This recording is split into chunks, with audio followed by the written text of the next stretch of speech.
Aresado naman ang isang babaeng dadalaw sa pitan ng BJMP Pagbilao District sa lalawigan po yan ng Quezon matapos tangkaing ipuslit ang higit sa 700,000 pisong halaga ng shabu. Naharang kasi ang sospek dahil sa maigpit na seguridad na ipinatutupad ng otoridad doon. Martin Panag sa balita. Nakumpiska ang 38.77 grams ng mga hinihinalang shabu na may street value na mahigit 790,000 sa isang babae na si alias Carmaine na dadalaw lamang sa kanyang kapatid na PDL na si alias Gary sa BJMP Pagbilao District Jail sa Quezon Province ngayong hapon.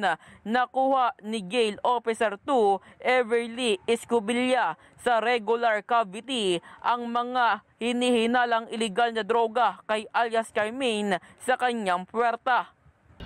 During the routinary searching inspection ng mga dalaw natin dito sa Pagbilao District Jail, nakita at o nahuli ng ating searcher na si J.O.2 Escobilla, yung dalaw na si alias Carmaine ay mayroong itinagong suspected shabu sa kanyang puwerta. Dalhin sana ni alias Carmaine na dalaw yung nahuli sa kanyang suspected shabu sa kay PDL na alias Jerry na kanyang kapatid yun.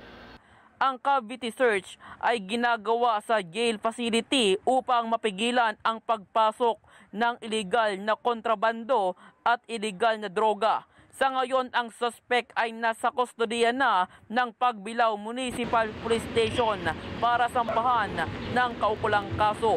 Martin Banaag para sa Mata ng Agila, Matag, Matapang, Matapat. Maraming salamat sa inyo pong pagsubaybay sa Mata ng Agila Primetime. Para malaman ang matatag, matapang at matapat na mga balita, i-follow lamang at mag-subscribe sa AtNet25 TV.